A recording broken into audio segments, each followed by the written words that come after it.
Pemirsa, kita akan langsung mulai perbincangan. Saya akan ke Mas Hensat. Mas Hensat, benar tidak krisis kepercayaan parpol dan DPR akan memicu sentimen anti parpol?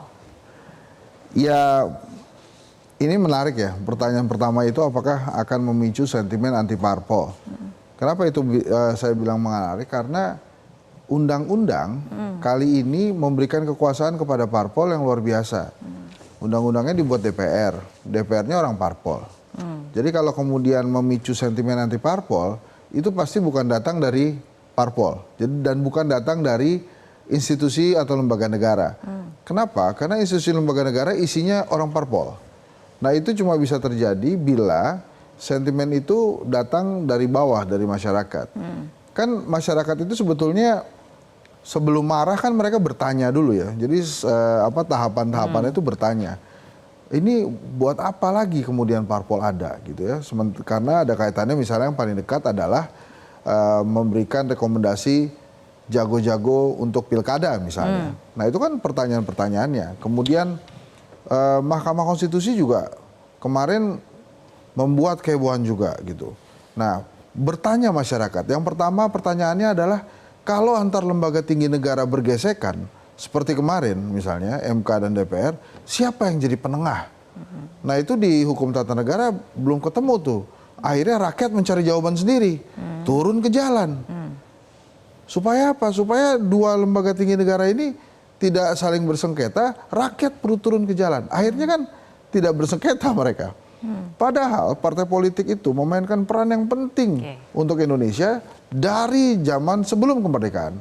Bung Karno dalam bukunya Mencapai Indonesia Merdeka itu pernah mengatakan bahwa partai politik harus bisa menuntun rakyat menuju kemenangan. Jadi partai politik harus bisa menuntun rakyat jelata menuju kemenangan, menjadi pelopor rakyat menuju maksud dan cita-cita. Itu kata Bung Karno di Mencapai Indonesia Merdeka.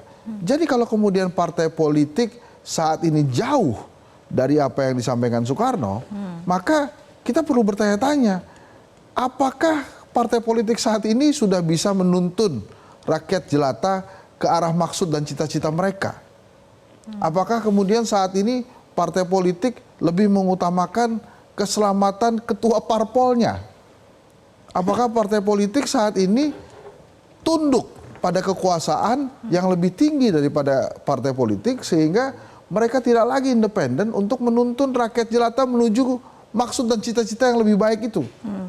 Ini kan terkadang ada satu pertanyaan besar, kenapa kemudian ketua umum partai politik di Indonesia merasa keselamatan dirinya adalah sama dengan keselamatan partai politiknya.